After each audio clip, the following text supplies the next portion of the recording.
Alex Bath, cuya ponencia tiene el título de Sobre la masculinidad en Teodor Adorno, patriarcado y teoría crítica de la sociedad. Muchas gracias por acompañarnos. Buenos días. Bueno, yo agradezco. Necesita mi micrófono mejor, estaría mejor, ¿no? No le ayuda un poco, sí. Sí, no, sí, gracias. Bueno, hoy por hoy, buenos días. Yo tal vez pondría otro título cercano a este, que está bueno, o sea, no está mal, por lo menos corresponde a lo que voy a decir. Pero diría tal vez Adorno y los destinos de la masculinidad. Un poco una variación del título original. Pero quería agradecer sobre todo la posibilidad de venir acá a Madrid al encuentro de la sociedad, que también me regaló la chance de conocer a gente, como otras veces también, de salir dos brasileños, Bruna y Eduardo, ¿sí? Pero ver otra vez a Daniel, Cristina y a Marina, y sobre todo a los amigos José Antonio y Jordi, por los cuales tengo mucho cariño personal y admiración intelectual. El texto que voy a presentar, una parte de él, es más que todo un experimento, que es leer a Adorno como alguien que escribe sobre masculinidad. A ver si nos ayuda a entender la masculinidad contemporánea. Nació el texto del interés por el tema, por varios motivos, pero también nació de la lectura de Regina Becker-Schmidt, que fue mi profesora, me tutoró en una de las disciplinas de mi doctorado hace muchos años, psicología social, hace muchos años, esto también. Y quería también ponerlo como un pequeño homenaje a ella, ¿no? que falleció hace 2 de septiembre, creo. Fue una profesora muy importante para mi formación. Bueno, en el año 2003, Regina Becker-Schmidt pronunció una conferencia en Tel Aviv, en el marco de un congreso en honor del centenario de nacimiento de Teodor Adorno, su maestro, tutor de su tesis, su jefe en Frankfurt en los años 50 y 60, y también su principal inspiración intelectual.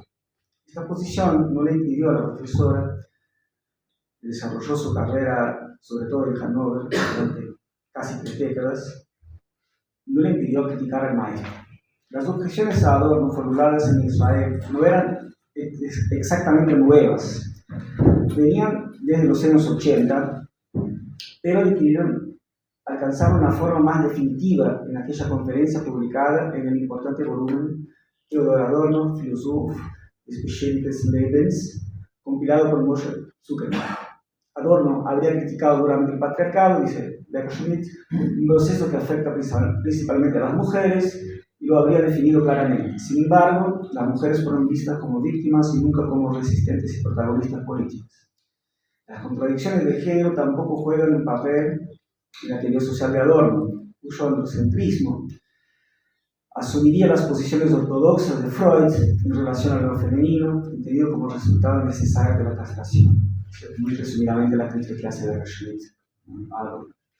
Sin embargo, dice Becker-Schmidt, es en las formulaciones clásicas de la teoría crítica de la sociedad de Adorno, Horkheimer, pero también en las de Herbert Marcuse, a quienes, sin embargo, muy escasamente menciona, por lo cual no polemiza sobre sus posiciones respecto a lo femenino. Es una cuestión interesante. Bueno, pero viene de ahí una crítica, viene de ahí la posibilidad de construir una crítica feminista, superando, por ejemplo, dice Becker-Schmidt, perspectivas no dialécticas como cierto feminismo radical, que pone excesivo peso en la diferencia y no en la relación de mutua determinación entre los géneros. O sea, faltaría un gap de dialéctica. Y también a los feminismos liberales, que enfatizan la igualdad abstracta entre las mujeres, desatendiendo las condiciones de clase y etnia, por ejemplo. La teoría del sujeto en su relación, la teoría del sujeto por un lado y la crítica de la sociedad de clases por otro, inspiraría una posición feminista dialéctica. Si la posición de Adorno, aunque lejos de ser machista, según Becker-Schmidt, y entonces se podría mantener. No sé si estaría de acuerdo con esto, sobre todo después de la charla de Bruno ayer, ¿no? Aunque bueno, bueno, dejo al costado ahora, pero hay algo también de la época que habría que ver, pero bueno, voy adelante. Y si aún así, a través de su superación dialéctica, ayuda en la construcción de un feminismo crítico, como sostienen Becker Schmidt y Gudrun Axel Knapp, por ejemplo, emerge otra pregunta, que es la pregunta que yo hago. ¿Qué tiene para decir Adorno o la teoría crítica de Adorno sobre la masculinidad? Este es un tema que ha sido explorado ampliamente por el frankfurtiano, aunque no de manera explícitamente temática, aunque puede decirse que no ha sido considerado, además, muy extensamente en su fortuna crítica. Al mismo tiempo, uno se pregunta qué podría tener Adorno para inspirarnos hoy en un momento en que hay líderes de extrema derecha en el mundo todo y son conocidos por su, entre otras cosas, por su masculinidad catastrófica. Entonces, esta comunicación parte pues de las advertencias de Becker Schmidt, tratando sin embargo de buscar la crítica a la masculinidad en el interior mismo del androcentrismo de Adorno. Observamos sus caminos y consecuencias. Hablar de masculinidad en Adorno es volver a sus posiciones en relación con lo femenino, pero la cosa obviamente no acaba ahí. Si es del interior de la razón, de donde surge la crítica a la razón, así como del corazón de la industria cultural, de donde se puede superarla, es decir, no hay un punto exterior o fijo desde el que se pueda juzgar de manera pura entre comillas, el presente de la historia, o sea, no hay afuera del capitalismo. Entonces es también el destino masculinista, tal vez de donde se pueda emergir, de donde se pueda surgir una autocrítica que ponga en juego las dimensiones políticas y sociales de la masculinidad hegemónica. Pregunto además hasta qué punto Adorno todavía puede ayudarnos en nuestra crítica del tiempo presente, asumiendo que esta época histórica que nos toca sigue marcada por la violencia y por las características peculiares de la industria cultural, cuya realización se encuentra en la velocidad de las redes, en las imágenes sin objeto y por lo tanto en los cuerpos incorpóreos y sujetos sin subjetividad. Se trata aquí de poner algunas ideas para el debate. Si hubiese más tiempo, también sería una invitación para leer juntos algunos fragmentos de Dialéctica de la Ilustración de Nino Morales. Los voy a mencionar más que todo porque no hay tanto tiempo. En un pasaje seminal de Dialéctica de la Ilustración, al final del primer capítulo, en el primer discurso, Adorno y Horkheimer describen el viaje de Odiseo de regreso a Ítaca. Según el argumento, se trata de la constitución del sujeto burgués y su protohistoria como sujeto occidental.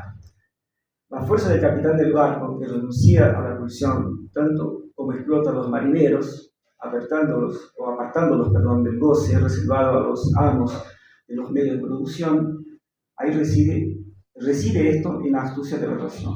Con ella convierte su frágil cuerpo en una fuerte masculinidad que hace frente a mitos y semi-divinidades, que enfrenta a lo híbrido, a lo mezclado, a lo indeterminado, a lo que históricamente se ha fabricado como cercano a la naturaleza, o parte de la naturaleza, como sucede con las mujeres.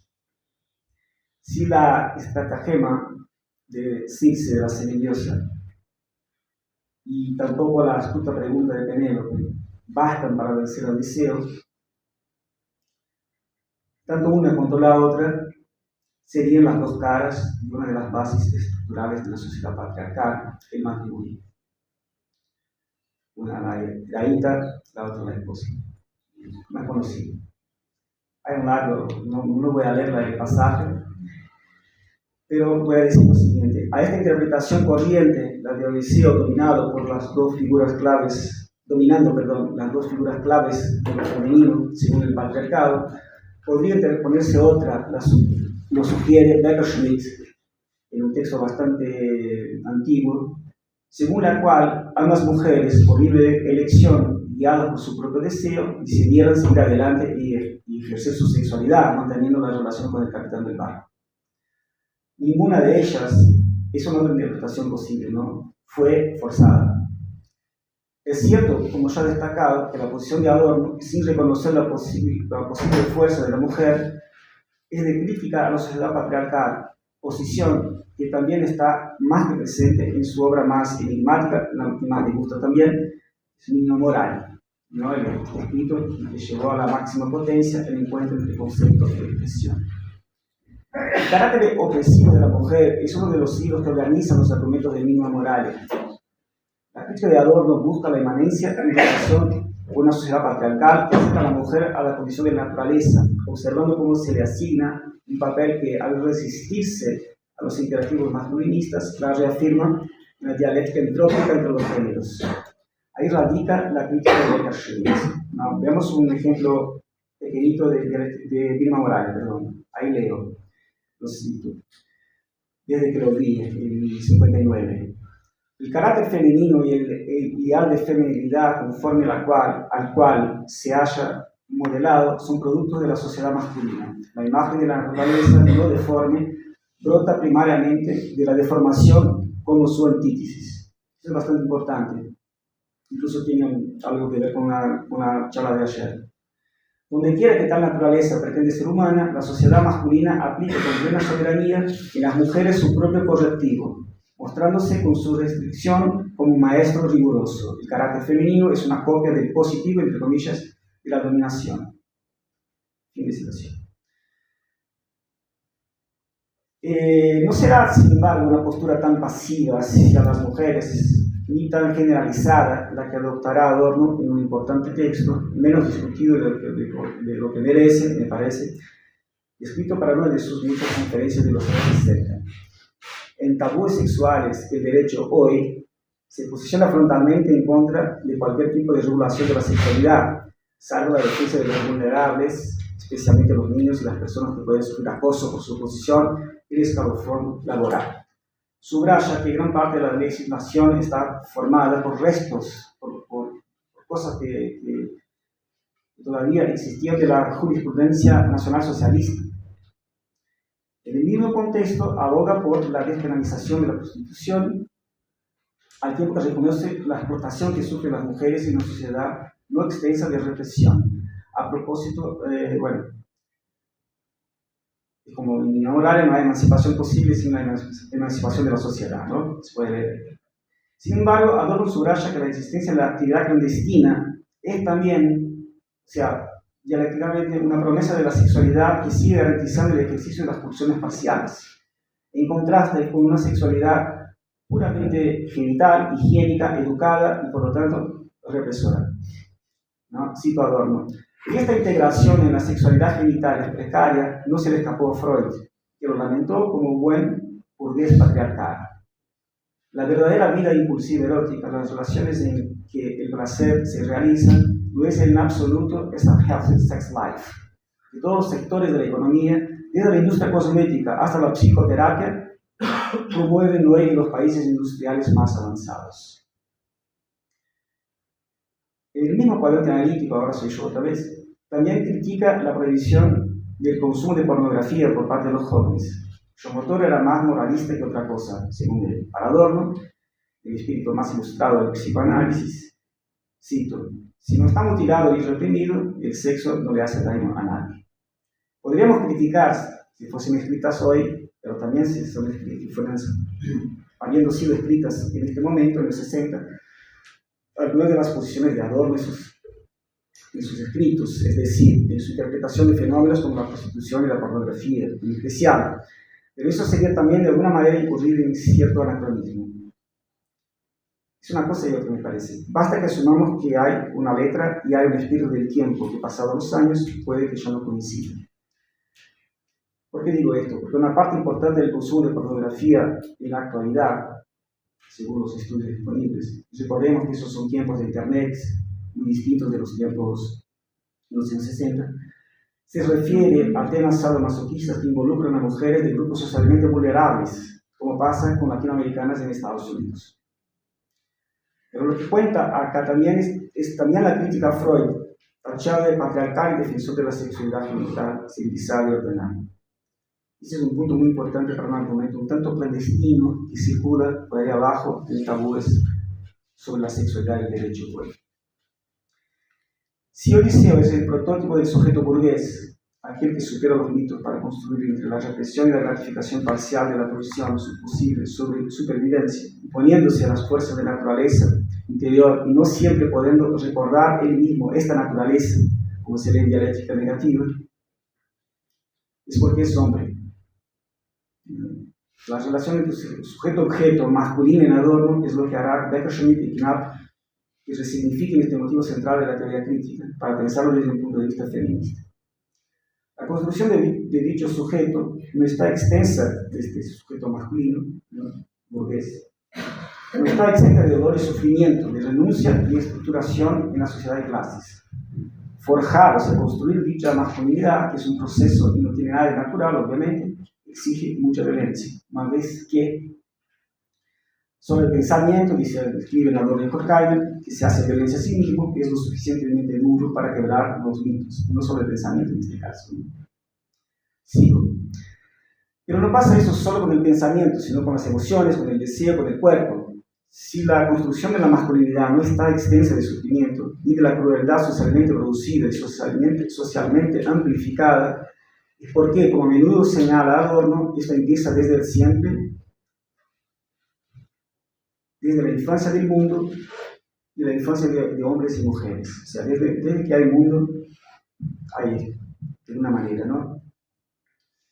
Hay patriarcado.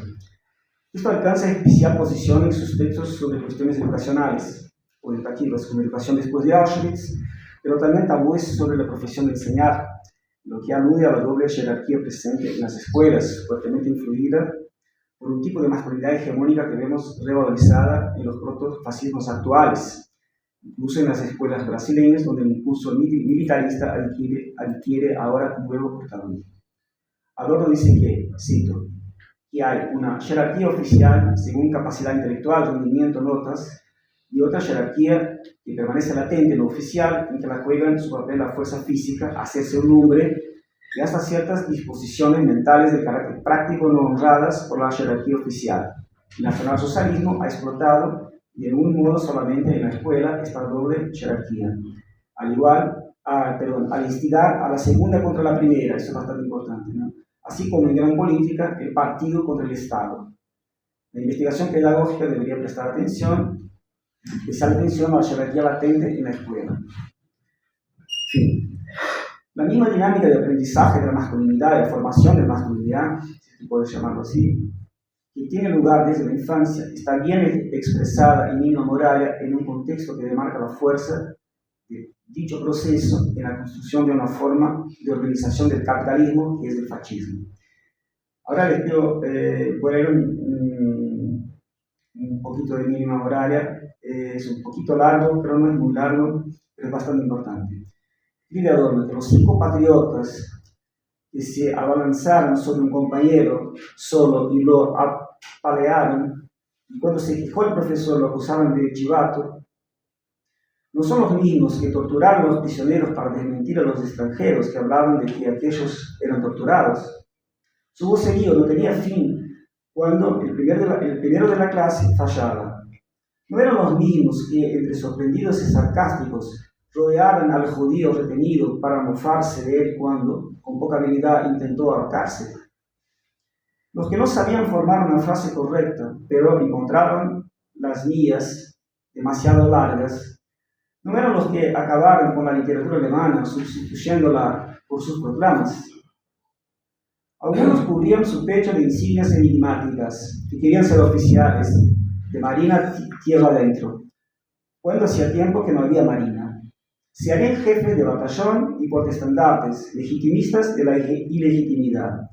Aquellos forzados e inteligentes que en la clase tuvieron tan escaso éxito como bajo el liberalismo del aficionado capaz, pero sin conexiones, que por eso se dedicaron para agradar a sus padres a labores de marquetería o para su propia solaz a pasar largas tardes ante el tablero haciendo complicados dibujos con tintas de colores. Todos ellos ofrecieron al Tercer Reich sus siniestras aptitudes para resultar otra vez engañados. Pero aquellos que de continuo se rebelaron contra el profesor y, como bien se decía, perturbaban las clases, y que sin embargo, ya en sus días, o mejor horas, de bachillerato, formaran una alianza con los mismos profesores en la misma mesa, con la misma cerveza, llegarían a convertirse en secuaces, rebeldes en cuyos impacientes puñetazos sobre la mesa resonaba la adoración por los amos. Les bastaba con estar sentados para adelantar a los que habían superado el curso y vengarse así de ellos. Desde que surgieron de entre los sueños como funcionarios y candidatos de la muerte, ya visibles, y me desposeyeron de mi vida pasada y de mi lengua, no necesito ya soñar con ellos. El fascismo, la pesadilla de la niñez ha vuelto así. Eso también es un motivo que está, por ejemplo, en el esquema de la cultura de masas también, por ejemplo, ¿no? O en tabúes sobre la profesión de enseñar. Pero volvamos a la educación después de Auschwitz. Recordemos de paso la afirmación crítica e irónica que puede verse en Dialéctica Negativa, libro escrito al mismo tiempo en que su autor elaboraba las reflexiones expuestas en textos como Para el combate del antisemitismo hoy, de año 62, y de Educación después de Auschwitz, de 65-66. Hitler impuso un nuevo imperativo categórico, lo de que Auschwitz no se repita. O sea, es de la dinámica histórica, no cualquier pesimismo personal, lo que orienta la reflexión. Es la experiencia histórica. Adorno cita los exabruptos de Wilhelm Wolter, oficial de la SS en Auschwitz-Birkenau, que en su juicio en Nuremberg defendió la educación para la disciplina y el rigor.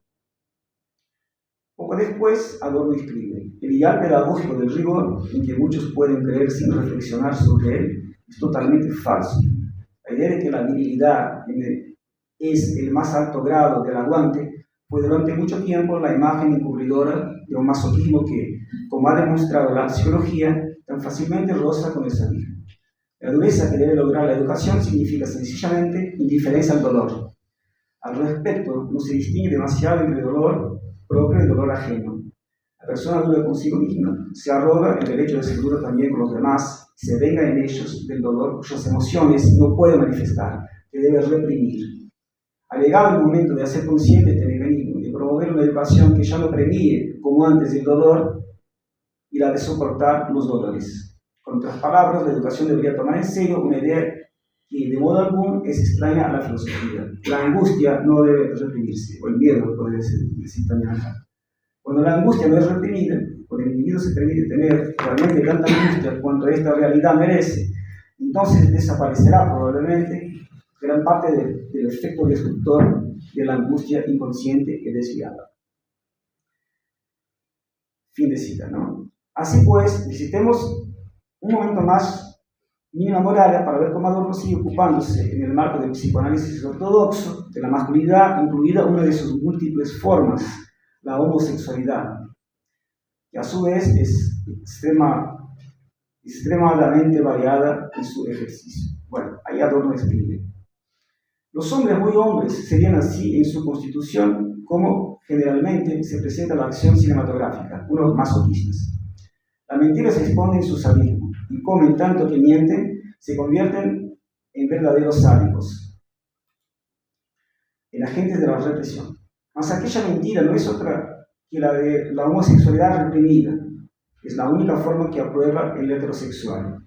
En Oxford se distingue entre dos clases de estudiantes, los tall guys y los intelectuales. Estos últimos, por su contraste, casi son sin más equiparados a los afeminados. Hay múltiples indicios de que el estrato dominante, en su camino hacia la dictadura, se está polarizado en estos dos extremos. Semejante desintegración es el secreto de la integración, de la fortuna de la unidad en la ausencia de fortuna.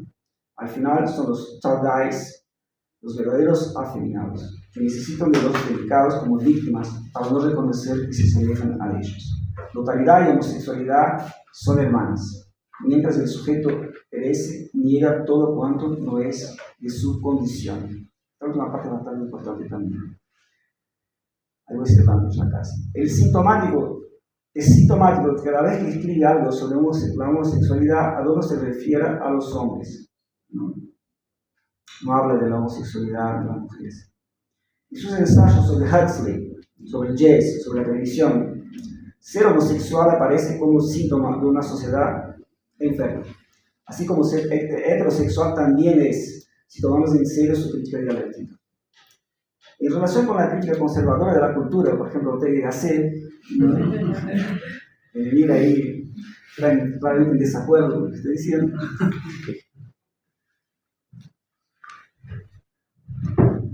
Como Huxley, como Spengler, ¿no? Los críticos conservadores de la cultura. El tema aparece como expresión de la búsqueda, en relación con la crítica conservadora de la cultura, el tema de la homosexualidad aparece como expresión de la búsqueda purista de una sexualidad reprimida. En el caso de los dos últimos textos, Adorno subraya que la industria cultural atribuye el carácter al artista, dicho carácter al artista, que también sería, además, introvertido, como antítesis de la figura del hombre viril y decidido. El tema aparece en relación con Balzac, la crítica de lo contemporáneo en la moral y de la ilustración, por ejemplo, y también, claro, el interés por el cuerpo y el ser humano y el animal, el dialéctico de la ilustración. Pero hay también otro registro, en tabúes sobre la sexualidad y el derecho hoy, y en un impulso por defender las expresiones de la sexualidad más allá de lo que propugna el modelo civilizador de la época, Adorno se posiciona contra la proscripción de los homosexuales. Comienza, sin embargo, evocando el mecanismo que hace con que las minorías oprimidas transfieran la opresión a otros ejerciéndola. Empieza por ahí, ¿no? Los homosexuales que se identifican con los agresores, rendiendo culto a la divinidad y al cuerpo noble, es la expresión de Adorno, podrían en este sentido dirigirse a los intelectuales, llevando a cabo la relación sadomasoquista que perpetúa el dolor y el sufrimiento, como hemos leído también en la educación de Auschwitz. Al mismo tiempo, Adorno califica de repugnante el artículo que penaliza la homosexualidad en el Código Penal alemán. Contra el artículo no hay que argumentar, dice Adorno, sino que recordar la ignominia. Él se refiere al famoso párrafo 175, que desde el año 1872 vigoraba en Alemania, y que recién en 1994 fue definitivamente extinto. 1994, o sea, hace 30 años. Aunque haya sufrido modificaciones en el año 69 y en el año 73, cuando las edades para las relaciones consentidas fueron fijadas respectivamente en 21 y 18 años. Bueno, escribe Adorno, ya voy cerrando, pero quiero mencionar un aspecto poco estudiado en la proscripción de los homosexuales, que sirven de advertencia contra la sexualidad con un fin distinto, con un fin diferente. Algunos podrían decir que los homosexuales, mientras no abusen de menores ni de personas dependientes, están de hecho menos perseguidos que antes. Pero es absurdo justificar una ley diciendo que no se aplica, o que solo se aplica poco. No hace falta analizar lo que estos esquemas de pensamiento implican para la seguridad jurídica y para la relación de las personas vivas con el orden legal. Pero aunque los homosexuales sean más libres hoy, la atmósfera de discriminación legal permanente tiene que someterlos a un temor incesante. Fin de cita. Cabe señalar también que el texto está dedicado a la memoria de Fritz Bauer, fiscal general de Hessen, cuya importancia en la captura de Adolf Eichmann por el Mossad, así como en la creación de los Frankfurt Auschwitz Cosas, fue notable. El jurista era también judío y homosexual, condiciones que dieron lugar a diversos ataques e intentos de desacreditar su labor. Cabe recordar también un pasaje otra vez de Educación después de Auschwitz, cuando Adorno alude a la revuelta irracional contra la civilización, señalando a las víctimas preferidas que son golpeadas como desviaciones, pagando por algo que no causaron, y que por el contrario ya padecen. ¿No? Cito: un esquema confirmado por la historia de todas las persecuciones es que la ira se dirige contra los débiles, sobre todo contra aquellos que son percibidos como socialmente débiles y al mismo tiempo, con razón o sin ella, como felices. Fin de cita, ¿no? Puede ser que yo me equivoque, pero me parece que Adorno se refiere principalmente acá a los homosexuales. Parte de los impulsos que conducen a la masculinidad alcanzan otro plan, según la crítica de Adorno, en los ideales nazis, obviamente. El fascismo es masculino, aunque hubo y hay mujeres fascistas. De la misma manera, la dominación de la naturaleza también lo es, si tomamos en cuenta que es por medio de la violación que se estructura. La masculinidad, tal como se ha desarrollado hegemónicamente en Occidente, que es la masculinidad burguesa, que podemos denominar patriarcado, encuentra en Adorno una clara relación con el fascismo. La anatomía del fascismo es una clave para entender la anatomía del capitalismo, como se suele decir, con razón, y la primera se compone de una dosis bastante alta de masculinidad violenta. Incluye el antiintelectualismo, el narcisismo exacerbado, que lleva al carácter de identificación con los iguales, según las indicaciones de Freud, en psicología de las masas y análisis del yo, como el nacionalsocialismo y su elogio al cuerpo ariano, ¿no? Y ahí yo mencionaría de paso las películas de Leni Riefenstahl, ¿no? Sobre todo acá, en este caso, El triunfo de la voluntad, la secuencia del acompañamiento de la juventud, o el principio de la segunda parte de Olimpia, Fiesta de la Belleza, donde ella muestra la naturaleza, animalitos y pájaros, etc., gotas de agua en las hojas. Después ven los varones jóvenes, todos de pelo corto, todos iguales. Esa es la cuestión central, ¿no? Jóvenes, casi desnudos, o sea, parte de la naturaleza, pero no vienen de un lugar, están, ¿no? El mito es así, ¿no? Se van al lago, salen, van a una sauna y se cariñan uno de los otros, los iguales. Eso es muy importante, ¿no? Porque ahí lo principal es sobre todo decir quién no es igual, ¿no? Entonces los cuerpos que son como antirrazas, como judíos, obviamente, gitanos, etc., que además son comparados siempre con animales abjetos, ¿no? O sea, piojos, ratones, etc. O en caso de los latinoamericanos, por ejemplo, podríamos decir cucarachos.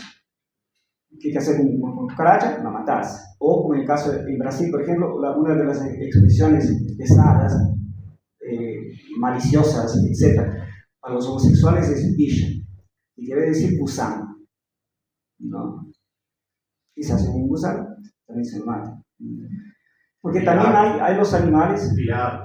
Fiado también, exacto, porque es un animal débil también, ¿no? Con su debilidad, digamos, exactamente. Que es cerdo, digamos, ¿no? Y porque hay los animales para amar, por ejemplo, el perro pastor, ¿no? El Rottweiler, el Doberman, ¿no? Y animales para ser destruidos, o sea, que no van a ser amados. Los ratones, por ejemplo, los piojos, son identificados con los judíos. Por eso la idea de rango, ¿no? Es muy importante. Limpiarse, por eso la prohibición de los casamientos interraciales, etc., ¿no? Para que tengan una idea, bueno, ustedes saben, pero discúlpenme que traiga un otro ejemplo. El padre de Chico Buarque de Holanda, el escritor y compositor, estudió en Alemania, o la verdad trabajó en Alemania en los fines de los años 20. ¿No? Después, cuando estaba en Brasil, le llegó una carta que tenía un hijo ahí, no se había enterado. ¿No? Se entera que tiene un hijo y la preocupación es que él mande documentos que prueben que hasta la cuarta generación arriba no es judío. Esa es la cuestión, porque van a ponerlo para adopción al chico, porque la madre no tiene condiciones de crear, etc. Entonces quieren saber si van a poner en un orfanato judío o un orfanato ariano, o digamos, un orfanato ariano o un orfanato no ariano, ¿no? Entonces él tendría que enviar documentos probando que no era judío, que significa que estaba limpio. Para la limpieza acontecer tendría que ser como 4 generaciones arriba de no judíos en su familia. Es interesante eso. Bueno, sigo, perdón. La identificación yo decía que el narcisismo exacerbado, la identificación con el agresor y con estas figuras estrafalarias, no a pesar de que sean histriónicas, malévolas, teatrales, bufonescas y aparentemente fuera de control, que son, por ejemplo, Bolsonaro y otros, sino precisamente porque son esto. ¿No? Esa es una cosa que Adorno identificó súper bien, la identificación con los fascistas de la radio en Estados Unidos. No es porque, aunque sean de esto, son interesantes. No, son interesantes justamente, encajan justamente porque son esto. La identificación es con esto. La desvalorización, perdón, implica, por lo tanto, nuevas formas de ejercer la masculinidad que compitan con la hegemónica reforzada por los movimientos de extrema derecha y conforman el mundo contemporáneo.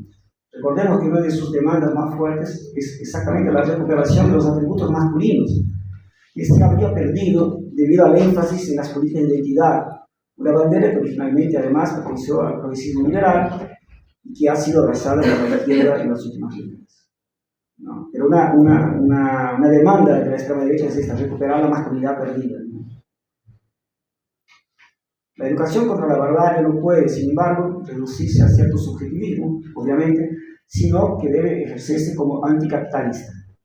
Si el patriarcado es anterior al capitalismo, el capitalismo lo impulsa, le da forma,